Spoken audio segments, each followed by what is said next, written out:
AITA for spending some of my grandchildren's education, funds on a new boat. I am 54 and I have 2 kids.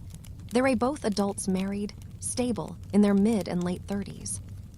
We've always had what I thought was a decent relationship. Not the kind where we're calling each other every day, but the kind where everyone shows up, everyone is polite, everyone can sit at the same table for a holiday without it turning into a mess. My wife and I worked hard to make sure they started adulthood with real footing. I am not saying that to pat myself on the back, just to explain the history. Because this situation feels like it's being framed, as if I am some irresponsible man throwing money around for no reason. That's not really who I've been as a parent or as a person. We made sure both kids got through college without debt. That was intentional. It took years of planning and saying no to things. It meant choosing the responsible option over the fun, one more times than I can count.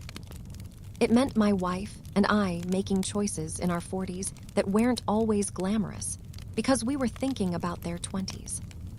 At the time, it felt like exactly what parents are supposed to do if they have the ability to set your kids up so they aren't chained to payments and stress right out of the gate. When they bought their first homes, I also helped each of them with a 20-0 gift. No strings attached. No, this is a loan. No, y'all pay it back. No, I get a say in what neighborhood you choose. None of that. It was a gift. I wanted them to have a cushion.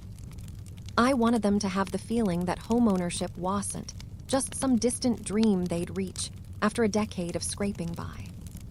And I didn't do this in a way that was resentful or performative. I didn't keep reminding them later. I didn't bring it up in arguments. I didn't use it as leverage. Honestly, I was proud that I could do it. That's the whole point of building stability in the first place, so you can help your kids and still be okay. I've tried to show up in practical ways too. When my son moved away for his wife's work, I helped him pack. Not because he couldn't do it without me, but because that's what a father does when his kid's life is changing and he wants to support him. I drove over, lifted boxes, loaded the truck, went through the tedious process of packing up a life. That wasn't a financial gift. That was time and effort. It mattered to me to be there, even if it was just sweat and cardboard. So yes, I've supported them, financially and otherwise, and I don't say that because I expect repayment. I say it because it's relevant to what they later said about expectations. They alternate Christmas between us and therein. Laws, this past Christmas was my turn. I am not one of those parents who throws a tantrum because adult kids split holidays. Their spouses have families too. Life is complicated. If you want relationships to stay healthy, you accept those logistics. We had a nice visit. Nothing dramatic at first. We ate. We drank. We watched the usual holiday TV. We talked about work, how busy everyone is, the same topics that come up every year. Their spouses were there. So it was the 5 of us, me, my wife, our 2 kids, and their partners. On the surface, it felt normal. At some point, the conversation drifted into that stage of life territory. You know how it goes, people in their 30s start talking about what's next, what they're doing with their careers, what they want out of life, what their long-term plans look like. It wasn't even that anyone led with kids as a topic. But once you're in that headspace, it's hard not to think about it. And I'll be honest, I've wondered for a while. Not in a where are my grandbabies way, not in a demanding way, but in a quiet, practical way. My older kid has been married for 11 years. 11 years is a long time. That doesn't mean anything by itself. People wait. People struggle, people decide differently. But after that amount of time, you do start to think, is it not happening? Is it not wanted? Is there something going on that I am not supposed to ask about? So I asked. I didn't press. I didn't push. I didn't guilt. I didn't do the when are you giving me grandkids routine. I asked carefully. Like, do you still plan on starting families? The reaction was immediate and very telling. My kids looked at each other in a way that made my stomach drop a little. Not because they looked angry, more because they looked prepared. Like they'd been waiting for the moment someone finally asked. Like they had already discussed what they would say. And now they were silently checking in with each other. Are we doing this now? Are we saying it? That moment alone told me this was not new information between them. This was something they had talked about privately. Probably for years, and I simply wasn't part of it. Then they told me. Calmly, firmly. Without a lot of extra explanation, they're happy with their lives. And kids aren't really something they want to bring into the world. It wasn't said with hostility. They didn't act like it insulted them. They didn't throw out a bunch of reasons. They just stated it like a settled conclusion. Like a life decision they'd already made peace with. I remember feeling two things at once. One was acceptance. They're adults. They can do whatever they want. I meant it when I said I don't feel I am owed grandchildren. The world doesn't hand you grandkids because you tried to be a decent parent. People get to choose their lives. The other was, not exactly grief, but a small, quiet sting, a sense of recalibration. Because whether or not I am owed anything, I had still mentally pictured that phase of life. I had still imagined grandkids at Christmas. Little ones running around, the chaos, the photos, all the things people picture. Id pictured it without putting pressure on them. But Id pictured it, and now I had to accept that picture wasn't real. I asked about adopting, not in a bargaining way, more like, okay, so if it's about pregnancy or biological stuff, would you consider another route? They both said no. It wasn't something they'd considered, so that was the end of the topic in their eyes. I didn't argue. I didn't lecture. I didn't say, yeah, I'll change your mind. I didn't get emotional at the table. I didn't want to turn Christmas into a debate about whether they should have children. If they're sure. They're sure. And here's the part that's important: I truly can live without grandchildren. I'd enjoy them. Yes, but I am not some lonely man with nothing else going on. I live 5 minutes from my brother, and I see his grandkids all the time. I enjoy them. They're funny, energetic, exhausting, and I like that I can leave when they get loud. I can do the fun relative thing and then go home to quiet. So it's not like I am desperate, but it did change one thing: plans I had made. Quietly in the background, because for years, I had been setting money aside for what I assumed would exist someday, an education fund for grandchildren. I wasn't announcing it to everyone. It wasn't something I used to pressure them. It was just me doing what I do: planning. Saving, allocating resources toward a future that seemed likely enough to prepare for. But sitting there at Christmas, hearing them say there would be no children, no biological kids, no adoption, made me realize something very simple: that money would never be used for its intended purpose. And once you realize that, you start doing the practical math in your head, whether you want to or not. If you set money aside for a future expense, and the expense will never exist, what do you do with that money? Do you keep it sitting there untouched forever out of symbolism?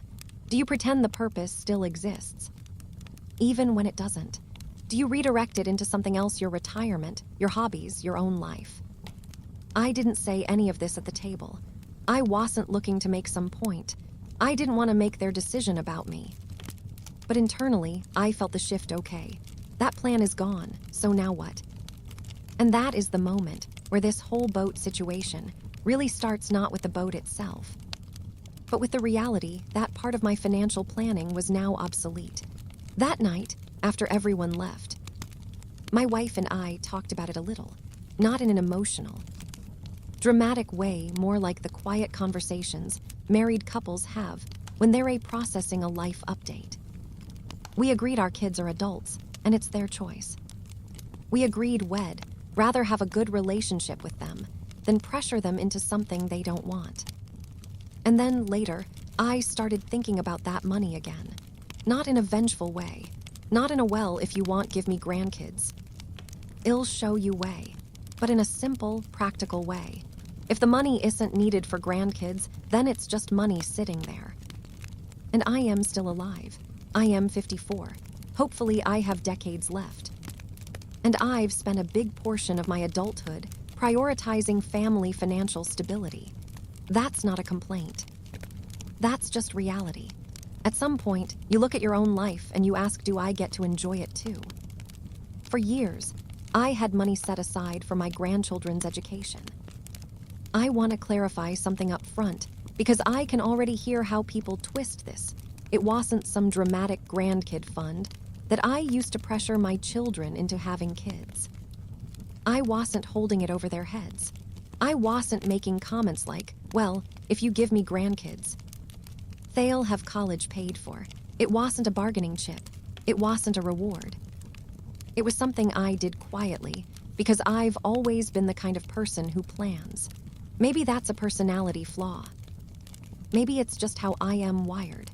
But when I am in a position to prepare for a future expense, I do. If I know something is likely to exist someday, like grandchildren, based on the fact that both my kids were married and settled, I start putting money aside so that when the moment comes, it's not stressful. It's not a scramble. It's just there. Also, I know how expensive education has become. I've watched it explode over my lifetime. I remember what college cost when I was younger, and I remember what it cost when my kids went. I already had the experience of helping them through college. And I knew the trend wasn't going in a direction that would make things easier for the next generation. So when I had the ability, I set some aside. It felt like another extension of how my wife and I approached parenting. If we can reduce stress for our family, we will. But again, it was purpose-specific. It had a role in my mental budget. In my head, it wasn't extra money for fun. It was money that is already spoken for, and I treated it that way. I didn't touch it. I didn't spend it. I didn't use it as an excuse to live above my means. It just sat there, allocated to a future that seemed likely. Then Christmas happened. They told me no kids, no adoption, not something they wanted to bring into the world. And when that became clear, the money's purpose evaporated. Now, if you raise someone who thinks any money parents have should just automatically funnel downward to adult children, y'all probably already have your opinion, but I don't see it like that. I see it like this. If you set aside money for a specific thing, and the thing will never exist, then the responsible move is to revisit the plan. I didn't have any legal obligation to keep that money sitting there untouched. It wasn't in a trust with paperwork stating for grandchildren only. It wasn't promised to anyone. It was simply part of my personal financial planning. So I sat down and looked at my budget the way I always do when I am deciding on something expensive. I checked my retirement funds. I checked what my wife and I had saved. I checked what we were contributing and what we would likely need. I checked whether there was any debt or looming financial hazard. Everything was fine. My retirement was still topped up. As I said later, my wife and I weren't living precariously. We weren't one emergency away from disaster. We were stable. We had done the work. And I also realized something that made me laugh a little. I am 54. I am not 80. I am not sitting in a rocking chair waiting for my life to end. I am still here. I still work. I still have energy. I still enjoy things. I still want to do things. So I made a decision that felt both practical and, frankly, satisfying. I bought myself a new boat. I know the boat jokes. I've heard them all. The 2 happiest days of a boat owner's life. A boat is a hole in the water you throw money into. People love repeating that stuff like it's wisdom.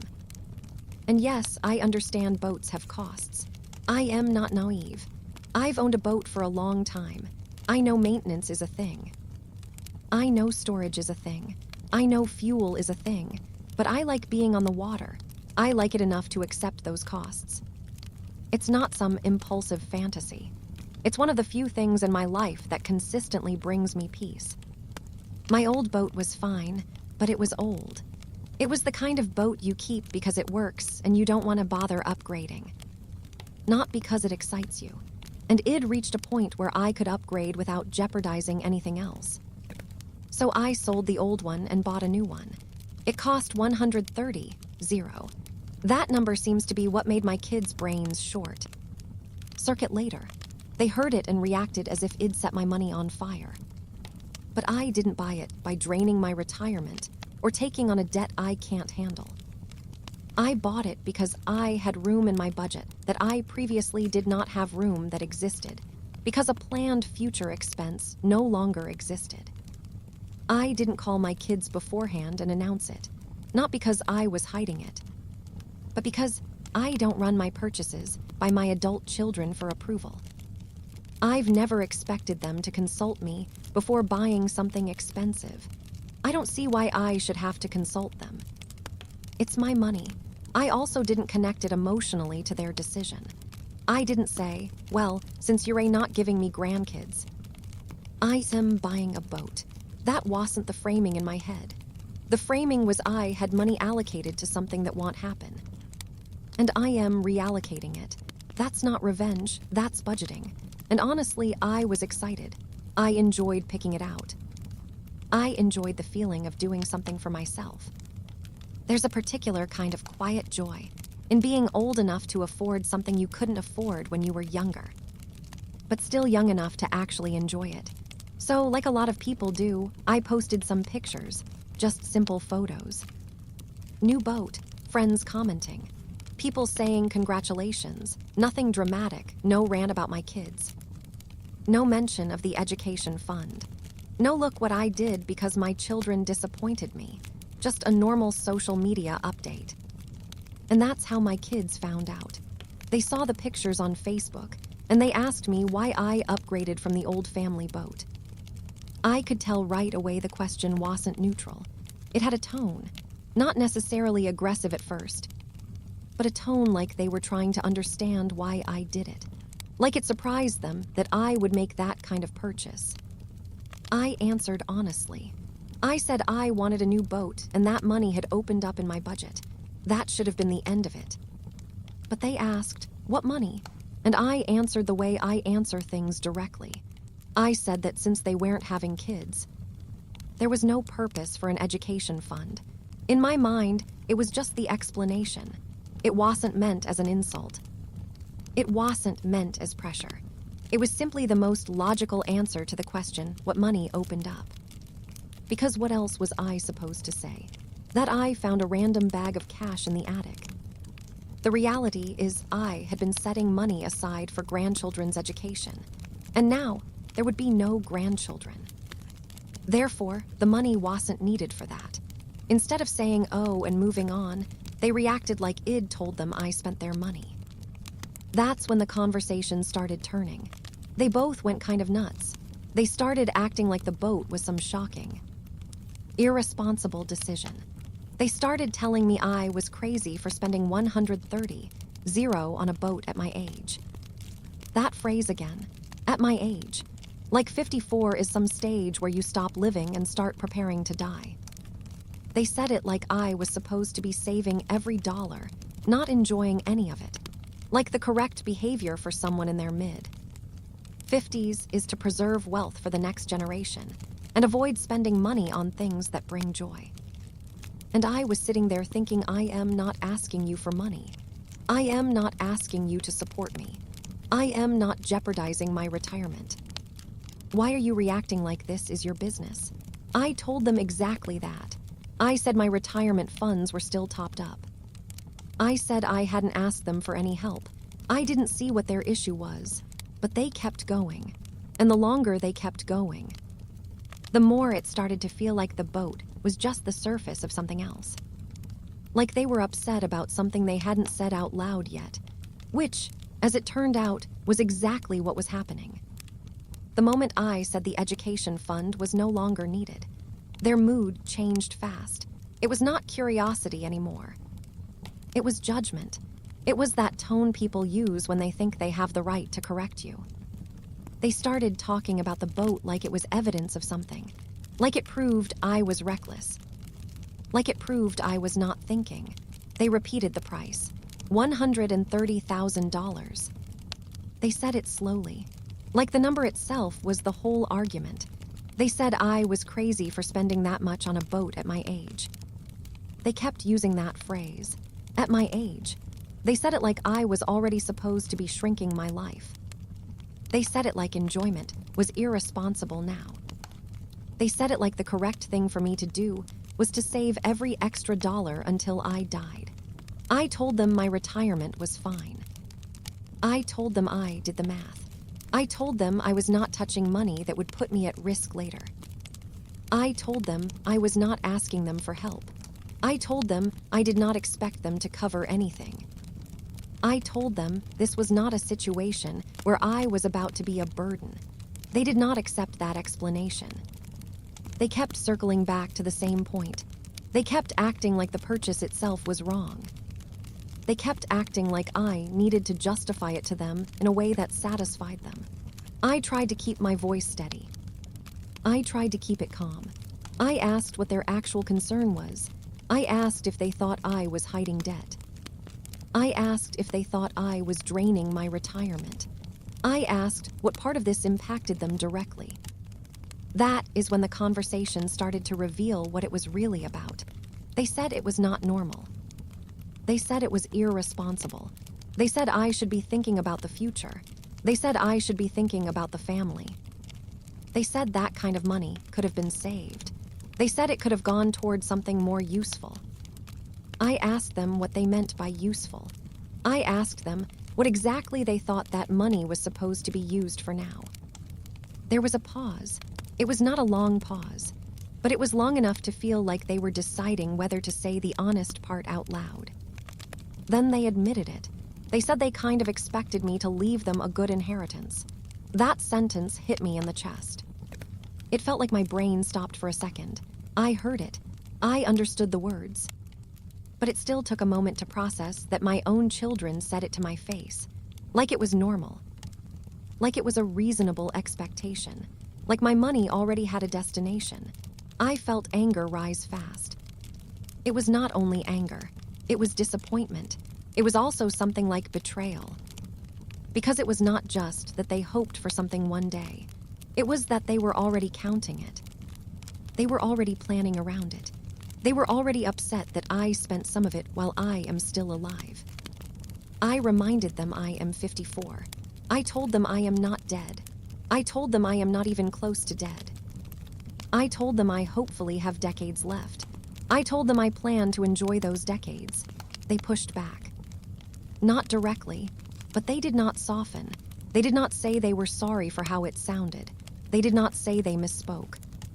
They kept talking, as if I was being unreasonable for not centering my decisions around what they might inherit later.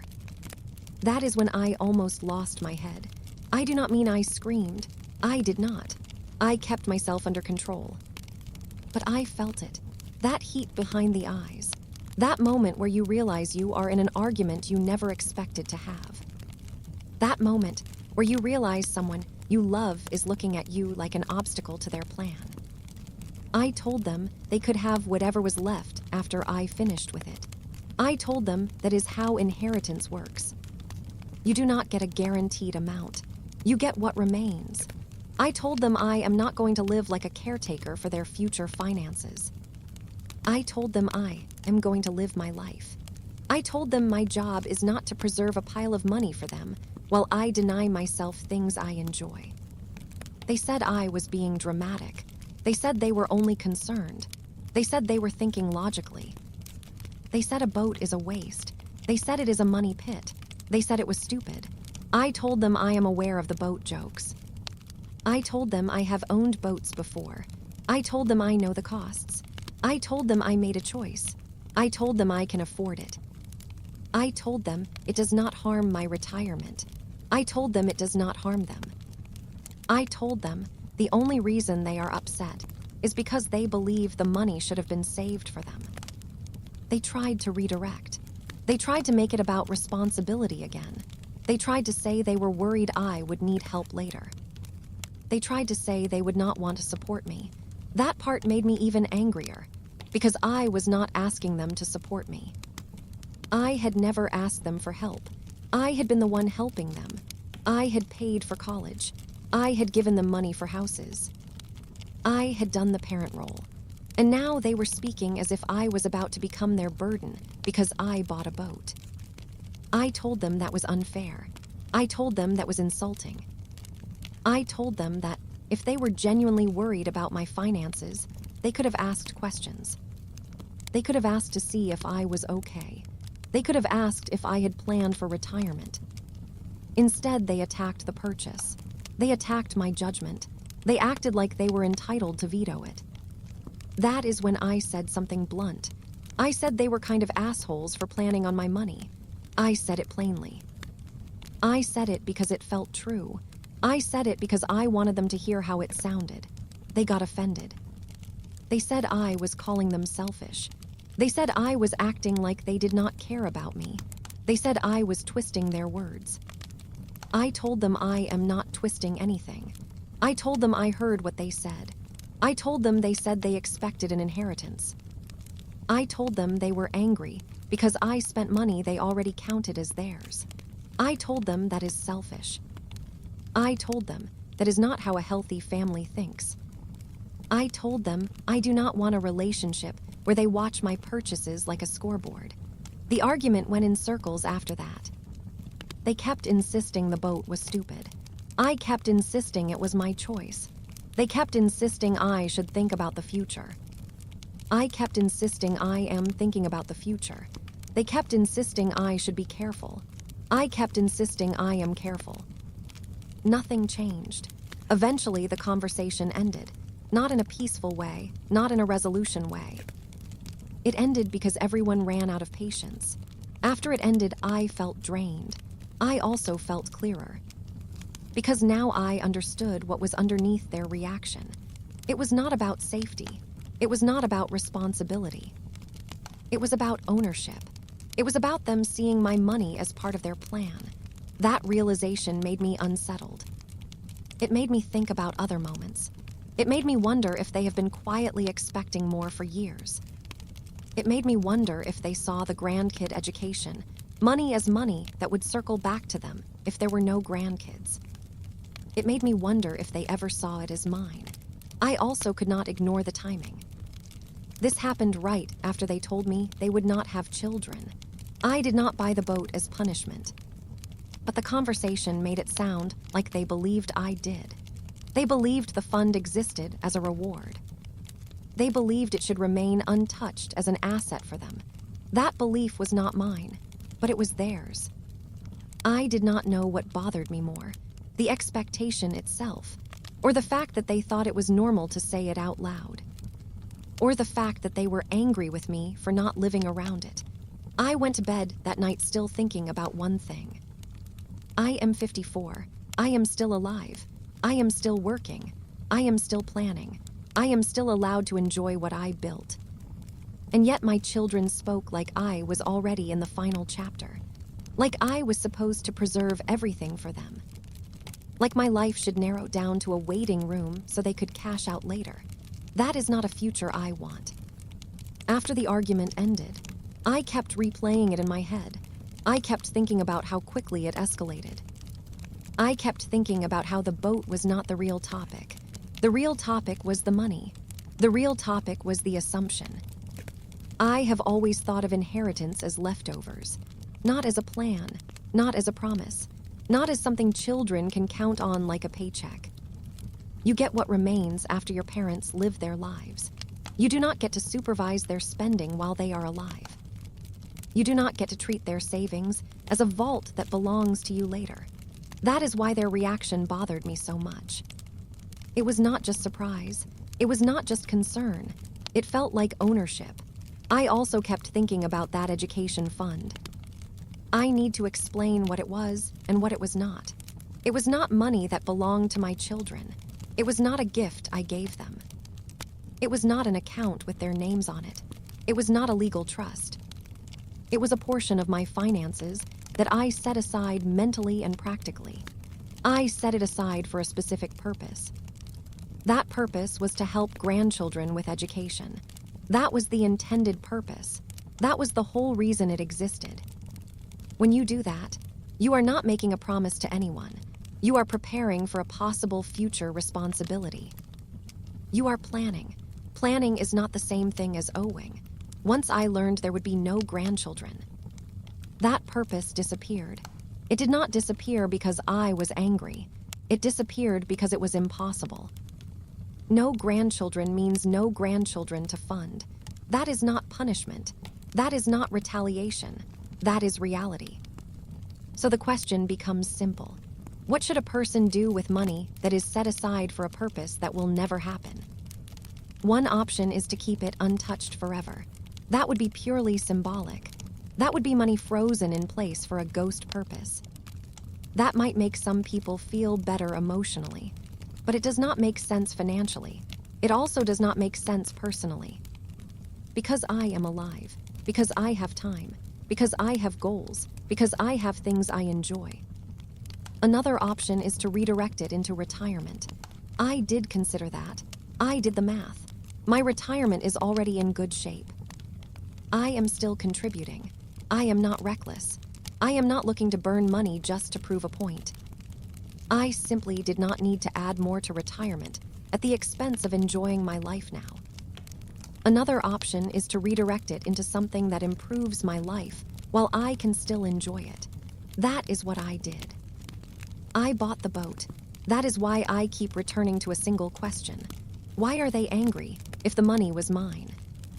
If the purpose no longer exists, if my retirement is secure, if I am not asking them for help, what exactly are they angry about? The answer is uncomfortable. They are angry because they expected that money to remain available for them later. They expected it to roll into inheritance. They expected it to sit untouched.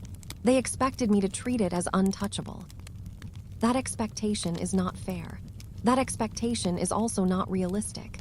I could live another 30 years. I could live longer. Nobody knows. It is not healthy for adult children to build their financial assumptions around money that still belongs to a living person. There is another layer too. It is the timing. This all happened right after they told me there would be no grandchildren. It is possible they interpreted my honesty as a message. It is possible they heard it as, "You chose not to have kids." So I chose the boat. I did not mean it like that, but I understand how they might hear it that way. Still, even if they heard it that way, the logic does not change. The fund existed for grandchildren. They said there will be no grandchildren.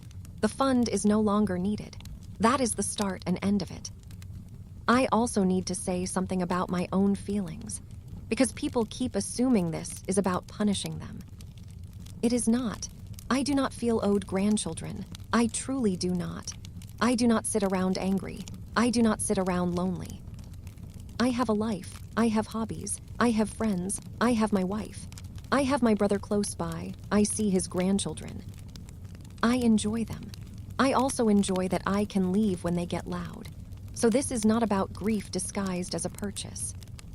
It is not about revenge disguised as a hobby. It is about something simpler. It is about the fact that I planned for a future that will not happen. Then I adapted. What I did not plan for was my children reacting like I had stolen from them. That part is what I cannot let go of. Because it changes how I see their mindset. It makes me wonder how long they have been thinking of my money as their future asset. It makes me wonder how many assumptions they have made in their heads. It makes me wonder if they have been quietly expecting me to keep saving and keep preserving. It makes me wonder if they see my enjoyment as a threat to their eventual payout. That is not a pleasant thought. It is not a thought I want to have about my own children. I also do not like what the argument implies about our relationship. I have tried to be generous without strings. I have tried to be supportive without controlling.